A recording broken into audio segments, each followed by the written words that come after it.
3 different movies to review on 3 different platforms this weekend, one on Netflix, one on Hulu, and possibly my last movie in the theater for quite some time. Let's talk about it. What is up, Flick fans? Welcome back to my channel. 3 different movie reviews in one video. We're making some adjustments because there were just so many things that dropped this weekend, and this isn't even all of it, but we're going to make an exception. And last week, I did something similar. We're going to keep this trend going. That means each review will be a tad bit shortened. For expanded thoughts, please go to my Letterboxd page. I'll be writing full reviews for each of these movies, but the movies we're talking about today include The Hunt, Lost Girls on Netflix, and a Hulu release in big Time Adolescence that was supposed to come out next weekend. Hulu said, you know what? People aren't going to the movies right now. We're going to shift it this weekend. I watched it. We'll talk about it. We're going to start with The Hunt, since it's the big movie of the weekend, or the one that I haven't talked about yet. Let's get into it. If you like these mashup reviews, be sure to hit that thumbs up button and subscribe to this channel. We'll be doing things like this every single weekend because there's a lot of stuff that drops on streaming and in the movies, but not really now. So 12 strangers wake up in a clearing. They don't know where they are or how they got there. Sounds like me in college. They don't know that they've been chosen for a very specific purpose, and that is the hunt. It reminds me of The Hunt. It's a Fairly Odd Parents reference. So Craig Zobel is our director here, and this movie was shrouded in controversy for quite some time. It's the political, the left, the rights. Everybody's getting all upset because, ooh, we're making fun of this side, we're making fun of this side. And after watching the film, I can confirm that it was ridiculous that this movie got moved, and it got moved to a time where now there are going to be no other releases in theaters, and theaters are cutting out half of their available seats, so it got screwed either way. But I'm here to tell you that there is actually some fun to be had with this movie. Now, is it the tightest and most compact film I've seen all year? Absolutely not.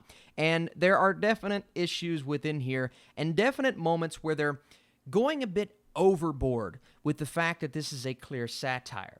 Because if you're going into this film and you're taking the elements of this movie serious after the tone is set at the beginning, and to me it was clear as day that this tone was set to be a very specific thing. And once that happens, you know that this is going to be completely over the top. The Democrats, the Republicans, the left, the right, both sides are going to be hit upon very hard, and hard to a degree where it honestly got to the point I was sitting back going, okay, which side is which? Because it feels like they're all joking.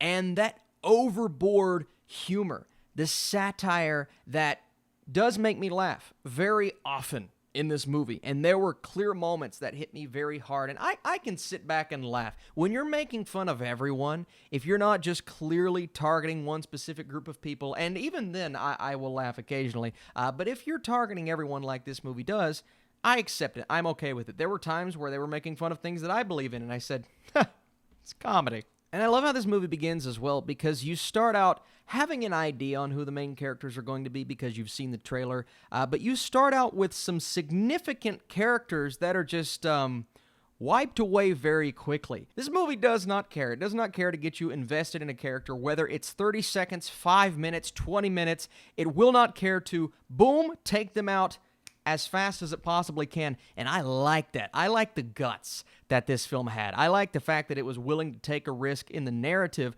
to give us a shocking, a ridiculous at times, a moment that maybe didn't make 100% sense, and I learned very quickly to not only distance myself from the fact that this is based in reality, but to distance myself from the fact that the kills and the deaths were not really based in reality, but it was almost Quentin Tarantino-esque at that point, and I found that thoroughly entertaining. And Betty Gilpin. Hilary Swank is solid in this movie, but she's not in it for all that long.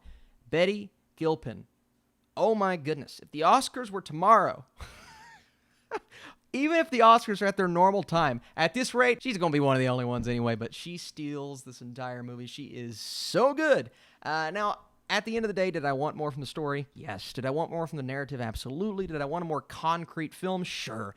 But I still had fun with it, and sometimes that's all you can ask for. So I'm actually going with a pretty positive score for The Hunt. I'm going 68%. It didn't blow me away like I wanted it to necessarily, but I still liked it, and it reminds me of The Hunt. The next movie we are talking about is Lost Girls on Netflix. So when Marie Gilbert's daughter disappears, police in action drives her own investigation into the gated Long Island community where Shannon was last seen. Her search brings attention to over a dozen murdered sex workers. This film stars Amy Ryan from The Office, Thomasin McKenzie, a lot of very significant actors that I just was not expecting to show up. And it's a film that deals with some pretty significant issues that I felt packed a solid punch. At the end of the day, and not to skip too far, even though I'm giving you my overall thoughts on the movie already, I feel like Lost Girls was trying to do more than it actually did, because by the time we got to the end of this story, so you have this mother and her daughters who are on the lookout for one of her daughters that ran away. They don't know why or how or what exactly happened.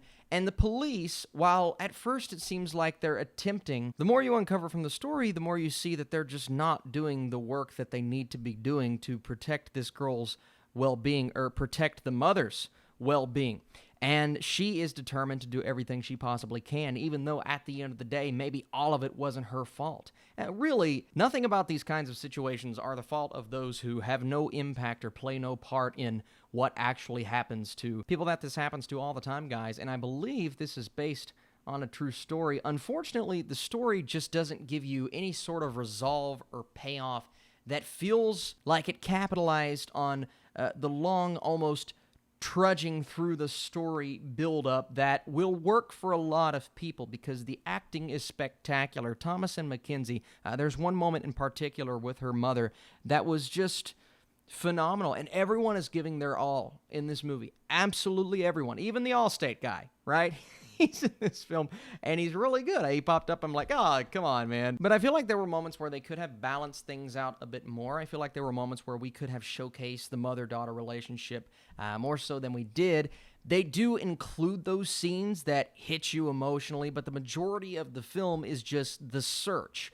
And I needed to understand a bit more why this search was so important at the end. Once again, based on a true story, not much more you can do, but you could have made the film move a tad bit faster. And I know these are complaints and critiques that not a lot of people will have for a movie like this because the acting's good. I think from a visual standpoint, the directing is good. Nothing overwhelmingly negative about this movie. But it didn't quite get there for me in the end, and I feel like I'm going to be in the minority. So unfortunately, I have to give Lost Girls on Netflix a 54%. It's one of those films that I think will appeal to a lot of people, and the source material does. I find it fascinating, interesting, and the performances are really, really good. It's just the overall story didn't captivate me like you would think it would. And the third movie we're talking about is the Hulu film, and that is Big Time Adolescence. So a suburban teenager comes of age under the destructive guidance of his best friend, an aimless college dropout, directed by Jason Orley, starring Griffin Gluck from American Vandal on Netflix, and Pete Davidson. Not gonna lie, when I saw Pete Davidson, I got a little worried. I said, just don't know if it's gonna work. And this film, we've seen it 1,000 times, the coming-of-age stories, and I didn't even know this was a friendship when I first started watching the movie. I thought it was a brotherhood, and then I said to myself, oh, that's not even his brother. He's just kind of under the wing of this older guy, this older, reckless man, because he's a man, but he's lost his way in life, and he's rubbing off on this kid who means well in every aspect of his life, but the kid unfortunately starts to trend towards what Pete Davidson's character ended up doing in his life. And even though his parents and his sister and everyone involved, everyone around him is telling him, you have to stand up for yourself, you have to be your own person, don't just be the man that he is being, be you. And that is a very important message to have in a movie like this, and really it all comes down to the execution. I don't know what the overall consensus is on this film, but I really enjoyed myself. Out of the 3 movies that we're talking about, this one's actually my favorite. Didn't even know I was watching this movie this weekend. But Big Time Adolescence hit me in all of the right ways because it reminded me of not necessarily my relationship with my brother, but the way that I feel about my brother, because deep down I feel like I need him there. Now, it's a different sort of relationship in the movie because Davidson's character is one that attempts to look a certain way when he has certain people around him, even though he's the older guy. And you would think that Griffin Gluck's character is the one to be doing that because he's hanging out with the older guy. And in a way, he is, because he continues to reflect who he hangs out with. I mean, he gets a tattoo, he's making irrational decisions, he gets himself in trouble at points. But the more interesting aspect of this movie is the fact that Zeke was looking up to Mo just as much as Mo, who is the younger character, was looking up to Zeke. And I found that to be very well executed. And it's not like this movie does anything that we've never seen before. And I think that's the big negative, unfortunately, that I have to take away from this movie, is it is following in the footsteps of movies that have come before it. And there are no decisions made here that change the way that I look at movies in the coming-of-age comedic genre, because that's what this film is, right? You look at a movie like 8th Grade. That movie changed my perspective on certain things. This film didn't quite get there, but it did surprise me in a lot of ways, from a narrative standpoint, from the relationship standpoint, from what his father ends up doing, how he responds to the fact that his son is following in the footsteps of this guy who has clearly lost his way, the relationships, the back and forths that they go, and the fact that it may not all turn out like you expect it to turn out, but it turns out in the most realistic way possible. And obviously, Sydney Sweeney, who I really like, John Cryer, phenomenal in this movie. Griffin Gluck is one of those actors that I want to see more of, but the real standout here is Pete Davidson. Spectacular performance. I mean, if you're comparing it to what I expected going in and what I got, I have to use the word spectacular. It's not an Oscar-level performance, no, but he surprised me. This movie surprised me. It's very well done, and I'm going a 73%. Those are 3 movies on 3 different platforms that you can go and watch right now. I guess one is technically not on a platform, it's in the theater, so you can go, but just wash your hands. Thank you guys so much for watching these videos. Let me know if you like these kinds of videos. Hit that thumbs up button. If you'd like to see more things like this, I really appreciate you all. I'll be back very soon with another video today and possibly a live stream tomorrow.